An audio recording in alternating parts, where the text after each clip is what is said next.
আলিপুর চিড়িয়াখানা কলকাতার অন্যান্য ঐতিহাসিক জায়গাগুলোর মধ্যে একটি, যা বিগত 150 বছর ধরে একই আভিজাত্য বজায় রেখে বিরাজ করে চলেছে কলকাতার বুকে।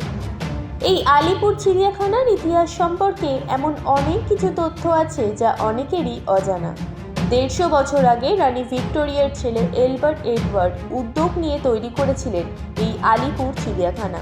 রাজা এলবার্ট এডওয়ার্ডের সাথে এমন অনেক বহু বিশিষ্ট মানুষের অবদান রয়েছে এই চিড়িয়াখানায়, যাদের অবদান সত্যিই অনস্বীকার্য। সেকালে পাখিদের জন্য খাঁচা বানিয়েছিলেন মুর্শিদাবাদের নবাব বাহাদুর। সেই থেকেই পাখিদের এনক্লোজারের নাম হয়ে যায় মুর্শিদাবাদ হাউস। এরপরে বিশেষ প্রজাতির পাখি যেমন ময়না, টিয়া, পায়রা, এদের জন্য কাশিম বাজারের রানী স্বর্ণময়ীর নামে মহারাজা মনীন্দ্রচন্দ্র নন্দী তৈরি করেছিলেন স্বর্ণময়ী হাউস। জলচর পাখিদের জন্য সাহেব সোয়েল্ডার তৈরি করেছিলেন সোয়েল্ডার হাউস। আলিপুর চিড়িয়াখানা তৈরির পিছনে সোয়েল্ডার সাহেবের অবদান সত্যি অনস্বীকার্য। সেই কারণে তাকে মনে রাখতে আলিপুর চিড়িয়াখানার প্রাঙ্গণে একটি স্মৃতিসৌধ স্থাপন করা হয়েছে। এ তো গেল শুধু পাখিদের কথা।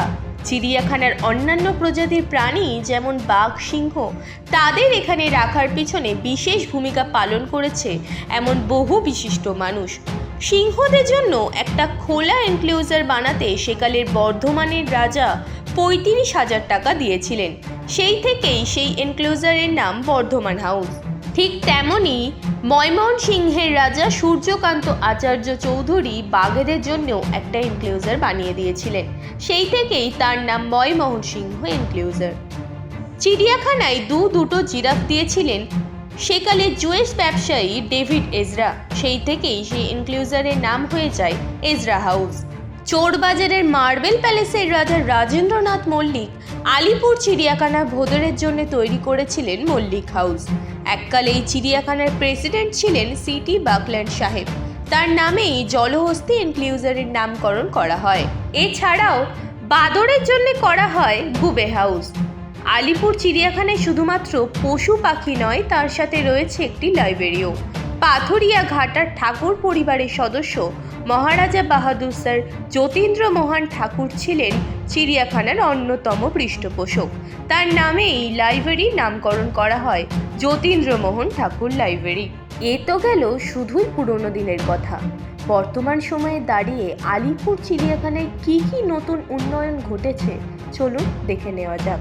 প্রায় 150 বছর পুরনো এই চিড়িয়াখানা রানী ভিক্টোরিয়ার ছেলে এডওয়ার্ড উনি ওনার উদ্যোগে তৈরি হয়েছিলেন। সেই সময় থেকে শুরু করে এখনো অবধি জীবজন্তুদের রক্ষণাবেক্ষণে কতটা পরিবর্তন এসেছে এবং সেই সময় কীরকম ছিল, এখন কীরকম হয়েছে সেটা দেখতে।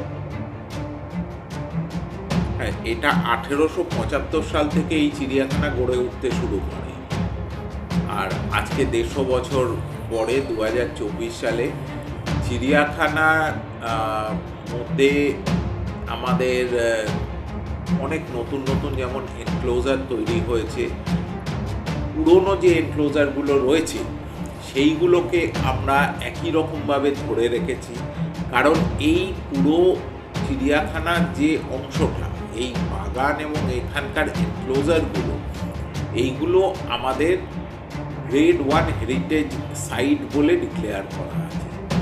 ফলে আমাদের যেটা মূল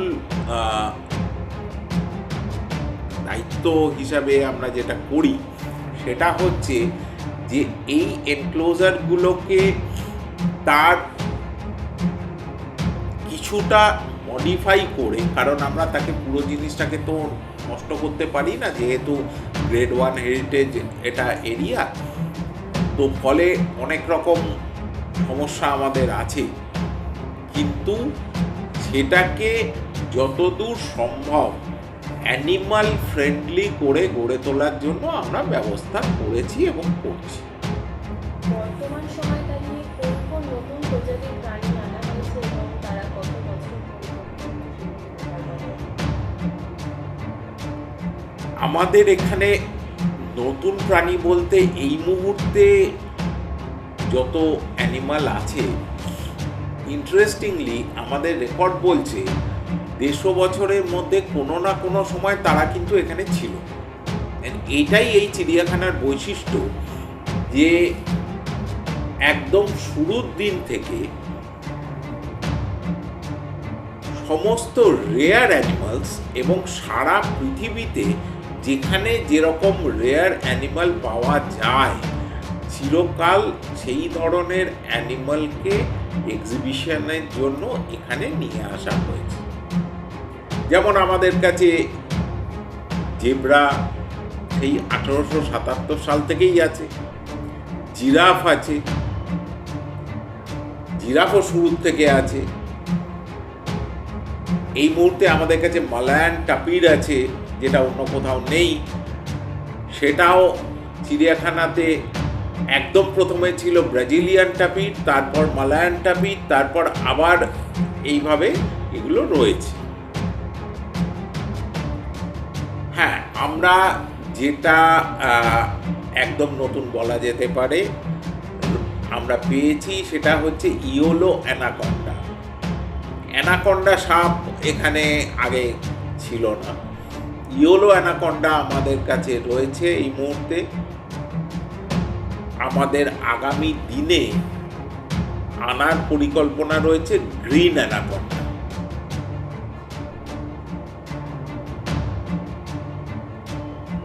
মোটামুটিভাবে এইগুলো, যেমন আগামী দিনে আমাদের আরও একটা অ্যানিমাল আনার পরিকল্পনা আছে, সেটা হচ্ছে আফ্রিকান লায়ন। আফ্রিকান লায়নও কিন্তু চিড়িয়াখানায়, আলিপুর চিড়িয়াখানায় একসময় ছিল।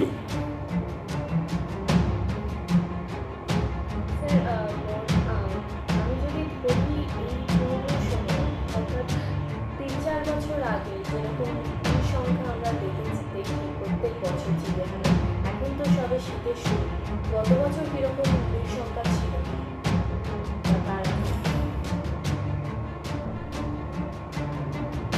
এই লাস্ট ফিনান্সিয়াল ইয়ারে আমাদের দর্শক সংখ্যা ছিল প্রায় 34 লক্ষ, 34 লাখ। তার ইমিডিয়েট বছর দুয়েকের মধ্যে যেহেতু কোভিড অতিমারি চলছিল, কোভিডের জন্য সেই সময় চিড়িয়াখানাও দীর্ঘদিন বন্ধ ছিল। আর চিড়িয়াখানা খোলার পরেও সংখ্যা তখন সেই সময় দর্শক এতভাবে বেরোচ্ছিলেন না। কিন্তু আমাদের হিসাবে আমরা দেখতে পাচ্ছি মোটামুটি আগেও ওইরকম 30-32 লাখ, 34 লাখ এরকম লোক সংখ্যা আমরা পাচ্ছি। আপনি যেরকম বললেন যে নতুন প্রজাতি বলতে আপনারা এই বছর অ্যানাকন্ডা এনেছেন, ইয়োলো অ্যানাকন্ডা। তো পাখিদের মধ্যে কিরকম নতুন কোনো প্রজাতির পাখি আনা হয়েছে? পাখিদের মধ্যে আমাদের এখানে পাখির ভ্যারাইটি অনেক আছে। আমাদের এখানে যেমন 6 রকমের ম্যাকাও আছে বিভিন্ন ধরনের। তাছাড়া বিভিন্ন রকমের প্যারাকিটস আছে, প্যারটস আছে, কাকাতুয়া আছে, গ্রাউন্ড ডোয়েলিং বার্ডস আছে, এগুলো আছে।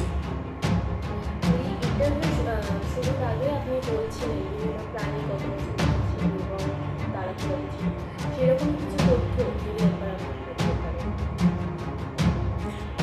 আলিপুর চিড়িয়াখানায় একটা সময় যে প্রাণীটি বহুদিন ধরে বেঁচে থাকার জন্য বিখ্যাত ছিল সেটি একটি আলডাব্রা জায়ান্ট টর্টয়েস।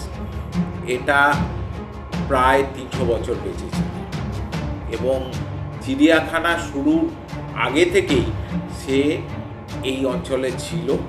পরবর্তীকালে আলিপুর চিড়িয়াখানায় তাকে নিয়ে আসা হয় এবং 2006 সাল পর্যন্ত বেঁচে ছিল এই প্রাণীটি। যখন মারা যায় তখনকার হিসাব অনুযায়ী পৃথিবীতে সমস্ত নোন অ্যানিমালের মধ্যে তার বয়স ছিল সবথেকে বেশি। এই যে আগেকার যেরকম প্রযুক্তি ছিল, বর্তমান সময় প্রযুক্তির উন্নয়ন হচ্ছে, সেক্ষেত্রে আপনারা এখন নতুন কিছু ভেবেছেন এই চিড়িয়াখানার নিয়ে? প্রযুক্তির মাধ্যমে যেটা সব থেকে বেশি করে যে প্রযুক্তিটা আমাদের এখানে প্রয়োগ করা হয় জন্তু জানোয়ারের জন্য, 1 নম্বর হচ্ছে তাদের চিকিৎসার জন্য বিভিন্ন রকমের মডার্ন ভেটেরিনারি ইকুইপমেন্টস ব্যবহার করা। যেমন তাদের এখানে আমাদের যে হসপিটাল আছে চিড়িয়াখানায়, সেখানে আমাদের automatic blood analyser, urine analyser, serum analyser রয়েছে, তারপরে ইউএসজি মেশিন রয়েছে, তার আর এটাকে কি বলে গেসিয়াস অ্যানেস্থেসিয়া মেশিন, ডিজিটাল এক্স-রে, এই ধরনের যা কিছু মডার্ন জিনিস আমাদের প্রয়োজন, এন্ডোস্কোপি মেশিন, সমস্ত কিছু আমাদের রয়েছে এবং তার প্রয়োগ আমরা অ্যানিমালের ওপরে করছি। তাদের অসুস্থতা হলে তাদেরকে ট্রিটমেন্টের জন্য এগুলো সব কিছু ব্যবহার করা হচ্ছে। আর একটা মডার্ন জিনিসের যেটা প্রয়োগ, যেটা আমাদের খুব কাজে লাগে, সেটা হচ্ছে সিসিটিভি মনিটরিং। সমস্ত অ্যানিমাল এবং বাগানের প্রতিটি কোণা আর দর্শকদের যেখানে তারা মুভমেন্ট করেন, সেই পুরো জিনিসটা আমাদের কনস্ট্যান্ট সিসিটিভি সার্ভেলেন্সের মধ্যে রয়েছে। এরকম অনেক জায়গায় আমরা দেখেছি চিড়িয়াখানায় যারা দেখতে যায় তারা বাইরে থেকে এরকম পশু পাখিদের উপর আর কি কিছু ছুঁড়ে টুড়ে এরকম মানসিকভাবে অত্যাচার করে। তো সেরকম ছবি কি এখানে দেখা যাবে, তার বিরুদ্ধে কোনো পদক্ষেপ নেওয়া হয়েছে? এটা একটা খুব কমন প্রবলেম। দর্শকরা অনেক সময় অতি উৎসাহী হয়ে পশু পাখিকে বিরক্ত করে কিংবা তাদের খাবার দিতে যায়। এইটার জন্য আমাদের যে সমস্ত স্টাফেরা আছে তারা সর্বক্ষণ নজর রাখে এবং এরকম কোনো ঘটনা ঘটলেই সাথে সাথে তাদেরকে আটক করে তাদের কাছ থেকে জরিমানা আদায় করা। কিছু বছর আগে থেকে শুরু করে এখনো বর্তমান সময়ে অর্থাৎ 2024-এ দাঁড়িয়ে মূল্য কিরকম রেখেছে, টিকিটের মূল্য কিরকম রেখেছে? টিকিটের মূল্য আমাদের কখনোই খুব একটা বেশি ছিল না। এই মুহূর্তে যেমন আমাদের টিকিটের মূল্য হচ্ছে 5 বছরের ওপরে যারা, তাদের বলা অ্যাডাল্ট হিসাবে কাউন্ট করা হয়, তাদের টিকিটের মূল্য হচ্ছে 50 টাকা। আর 2 থেকে 5 বছর হচ্ছে 20 টাকা। 2 বছরের নিচে টিকিট লাগে।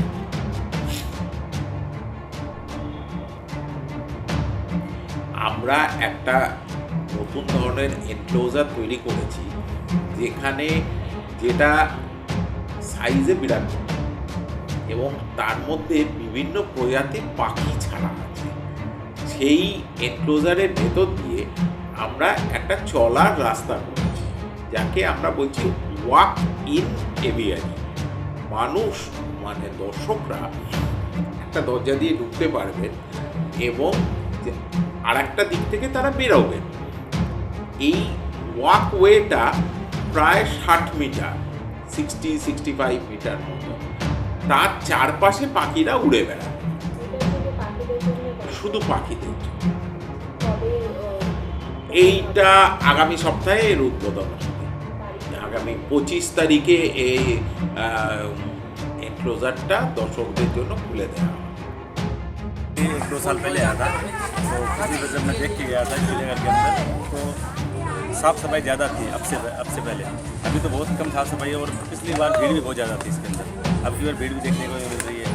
एक सबसे इम्पोर्टेंट बात ये बताना चाहूँगा मैं इस चिड़ियाघर के बारे में कि यहाँ के जो जानवर हैं, जो भी इसके अंदर रह रहे हैं, जैसे शेर हो गया, कोई भी जैसे जितने भी जानवर हैं, कमज़ोर हैं जानवर। यानी जैसे चिड़ियाघर और चिड़ियाघर देख रखे हैं हमने, जैसे दिल्ली में देख रखा है, जयपुर में देख रखा है, लेकिन यहाँ के जो भी जानवर हैं वो बहुत कमज़ोर हैं। इसका क्या वजह है तो ये चिड़ियाघर वाले जानते हैं, मुझे पता नहीं है, लेकिन मेरा ये खुद का अनुमान है कि यहाँ के जो जानवर हैं और चिड़ियाघर से कमज़ोर हैं, मतलब बहुत ज़्यादा कमज़ोर हो रहे हैं। अब इनको खाना कैसा मिलता है कैसा नहीं मिलता है उसके बारे में मुझे पता नहीं है, लेकिन मेरे को ये एहसास हुआ, इसके बारे में बता रहा हूँ। और बाकी यहाँ चिड़ियाघर में जब पिछले बार जब हम आए थे तो हम लोग देख रहे थे कि भीड़ भी अब की बार बहुत कम भीड़ है, मतलब बिल्कुल भीड़ ना के बराबर हो रखी है।